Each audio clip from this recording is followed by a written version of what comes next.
Ang mga Marcos ay sumpa sa mga Pilipino. The Marcos family is a curse to the Filipino people.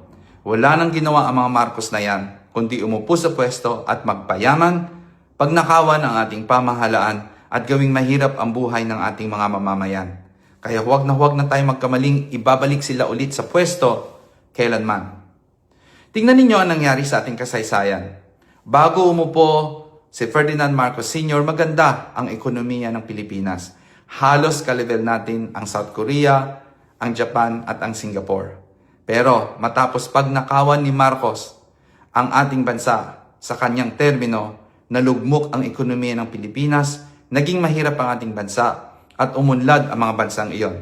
Ngayon, tayo pa ang nagmamakaawa sa mga bansang iyon para mag-invest sa ating bansa at para magpunta doon at magtrabaho, para mabuhay sa ating bansa.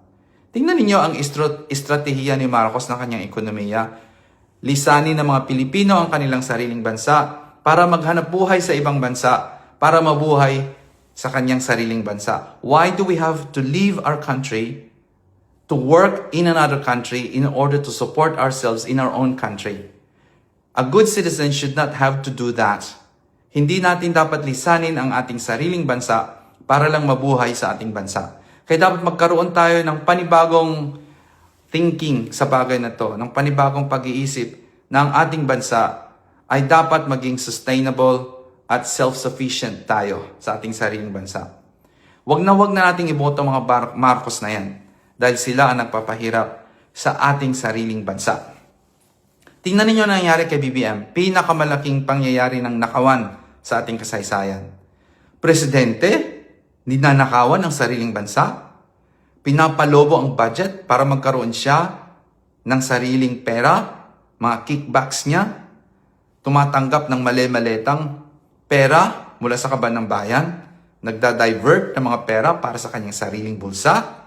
Anong klaseng presidente iyan? Hindi niya makontrol ang korupsyon ng ating bansa. Wala na tayong dapat pang amor sa presidenteng iyan. Dahil pag nagboto tayo ulit, binoboto natin at pinapanatili natin ang sumpa sa ating kasaysayan. Ang mga Marcos is a curse to the Filipino people. Kung ibabalik natin sila ulit, tayo ay nagpapatuloy lamang ng curse ng sumpa na iyan sa ating sariling bansa. Wala nang ang gusto sa kanya. Kailangan niyang mag-hire ng mga trolls. Kailangan ni BBM manuhol ng mga influencers para malinlang ang mga Pilipino na iboto siya ulit. Ganon siya kagarapal, ganon siya kawalang hiya. Talagang ang pagkasinungaling ni Marcos ay sagad sa buto, ano? Sinasabi niyang hindi daw siya nakikialam sa impeachment ni VP Sara. Di nga. E paano ngayon yan? Ipapalabas niya ang BIR o tax records ni VP Sara at ng kanyang asawa. Bawal yan sa batas. Hindi yan dapat ipapalabas dahil yan ay mga private and confidential information. Part yan ng ating civil rights sa Pilipinas. Pero bilang presidente daw, mayroon daw siyang kakayahan na ipalabas yan. Tingnan lang natin pag manalo si VP Sara, talagang todas ka, makukulong kang Marcos ka. Kala mo sino ka. Ayan guys, talagang gusto niyang ipa-impeach si VP Sara kasi alam nilang hindi nila matatalo si VP Sara. Mas malakas si VP Sara sa lahat ng mga Pilipino kaysa kanya na mayroong negative 27 lang ang kagustuhan sa kanya. Negative 27 ibig sabihin walang-wala talaga. Walang-wala. Gusto pa nilang magtakbo bilang mga politicians sa 2028. Mga walang hiya talaga itong mga taong to. Nagnakaw na nga sa gobyerno, meron pa talagang silang kapal ng mukha na mag-run at mag-lead pa. For more nakaw pa? Grabe, pambihira na talaga itong mga magnanakaw sa ating bansa. Kala nila, sila na lang may-ari ng Pilipinas. Guys, gusto ko lang pong klaruhin ang aking position dito na ako po ay hindi bayaran o suhulan ng anumang political group sa Pilipinas, lalong-lalo na ng mga Duterte. Meron kasing nagko-comment na mga loyalista at mga BBM vloggers dyan na nagtatanong magkano daw ang binibigay sa akin ng mga Duterte. Unang-una, hindi po ako sinusuhulan o binabayaran ng mga Duterte. At I don't think nanunuhol ang mga Duterte.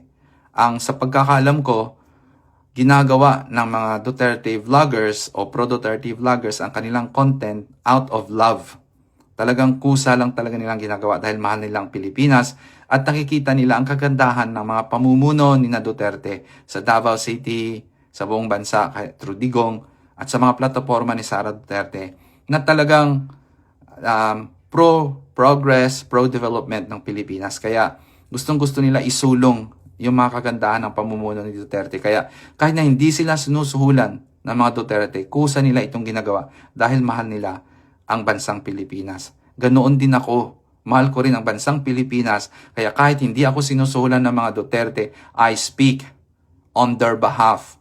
I speak for them. I support the Dutertes because of the good things that they have done. Okay? At sa kabilang banda naman, kinokontra ko yung mga gawa ng mga gobyernong Marcos, ng kanilang mga cronies, ng kanilang mga kaibigan dyan, sila Rimulya, na mga Marcos. Lahat kasi may kasalanan kay Rimulya po. Ganun din si Matibag, lahat may kaso kay Matibag, lahat may kaso kay Rimulya, lahat may kaso sa Department of Justice, mga sunod-sunura kay Marcos. Yan, talagang napapamura ako sa mga ganyan. Lalo na kay Marcos, hindi siya magandang ehemplo. Pro-corruption si Marcos eh. Talagang talagang nagnanakaw ng pera, tumatanggap ng mga kickbacks. Sinabi na ng 18 Marines na tumanggap siya ng mga mali-maleta. Sinabi na ng kapatid niya na addict siya. Ano pa bang patunay ang kailangan? Andyan na. Sinabi ng Saldico na tumatanggap si Marcos ng mga nakaw. Dapat i-impeach na yan. Kaya against ako kay Marcos kasi mahal ko ang Pilipinas. At si Marcos ay di dapat na maging presidente ng Pilipinas kasi sinisiraan niya lang ang Pilipinas. Kaya wala po akong sahod dito mula sa anumang political group sa Pilipinas. Ako po ay pro-Philippines. And at the moment, Duterte seems to be the good things for the Philippines, hindi Marcos. Kaya gusto ko lang pong klaruhin iyan sa mga loyalista. Tigilan nyo ang pag-a-accuse nyo sa mga pro-Duterte vloggers na kami ay binabayaran. Hindi po, lalong-lalo na ako.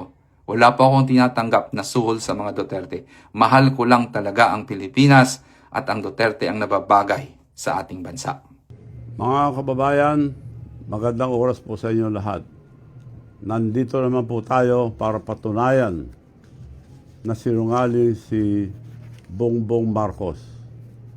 Dinala si ex-President Rodrigo Duterte sa Hague. Pinahuli.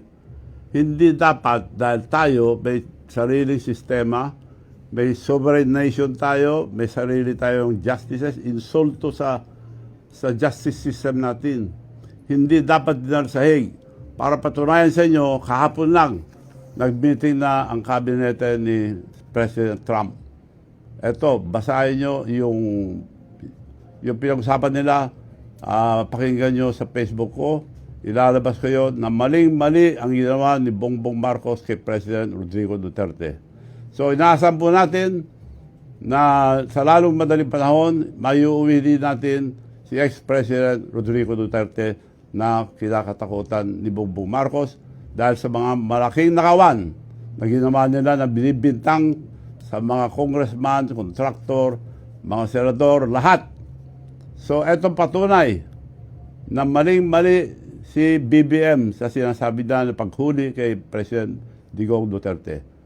Mga kababayan, ipakalat nyo ito sa buong mundo para malaman na itong sinungaling na presidente natin. Sinasabi ko na, sinungaling dahil yung sinasabi niyang project na 5,500 flood control project, wala. Ninakaw lahat. Trilyon ang ninakaw. Hindi lang bilyon-bilyon ngayon. Lilampasan pa niyang tatay niya. So, mga kababayan, mga ipakababayan sa ibang bansa, magising po tayo lahat. Magkaisa tayo. Hindi dapat magtagal si BBM dahil sa ginagawa sa ating bansa. Kinukulong lahat ang mga kritiko niya. Inuna niya si Duterte na illegal lahat, walang warrant of arrest. Grabe, tadhana na talaga ang gagawa ng paraan para makakauwi lang si Pangulong Rodrigo Duterte mula doon sa ICC. Dahil ang US na pinamumunuan ni President Donald Trump ay agresibo talaga na gusto nilang buwagin ang ICC. Gustong-gusto talaga nila mabuwag ang ICC.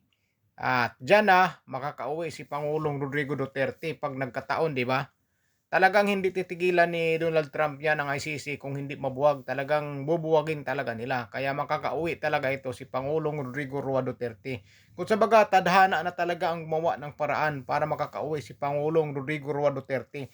Dahil namimiss na po siya ng sambayanang Pilipinong nagmamahal sa kanya. Makakauwi po yan. At agresibo kasi si Donald Trump na talagang gusto na nila na mawala niyang ICC na yan dahil nakikialam daw sa mga bansang hindi naman kasapi sa ICC. Kahit hindi kasapi sa ICC, kanilang hinahabol at kanilang kinakasuhan. At ang sabi pa, biruin mo malayong lugar ka tapos doon ka lilitisin sa napakalayong lugar doon sa Netherlands kagaya kay Pangulong Rodrigo Roa Duterte. Pilipinas nakatira tapos lilitisin doon sa Netherlands sa ICC, napakalayo. Kung ordinaryong tao ka lang, halimbawa hindi ka mapera, paano na, di mabubulok ka na lang doon sa kulungan, di ba? Mabubulok ka na lang dahil sa napakalayong lugar ka lilitisin. Halimbawa, nakagawa ka ng kasalanan o talagang totoong nakagawa ka ng kasalanan sa bansa mo, pero lilitisin ka sa napakalayong lugar, paano na, di ba?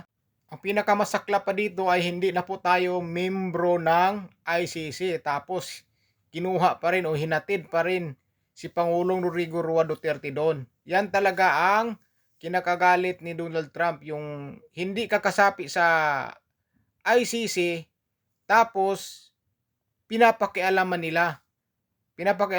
Kaya galit na galit talaga si Donald Trump. Kaya sinasabi ko, natadhana na talaga gumagawa ng paraan para lang makauwi si Pangulong Duterte. Kita mo dito, grabing mga taong mga OFW na nagmamahal sa kanya. Grabe po. Kaya hayaan natin. Tadhana na po ang gagawa ng paraan, makakauwi na po yan si Pangulong Rodrigo Roa Duterte. At kung ano naman ang masasabi nyo dito kay sentido komon sa sinasabi niya kay President Bongbong Marcos, nang Marcos daw ay di ba? Sumpa. Sumpa daw si Pangulong Bongbong Marcos o ang mga Marcos. Ano ang makukomento nyo dito sa kanyang mga sinabi ni sentido komon?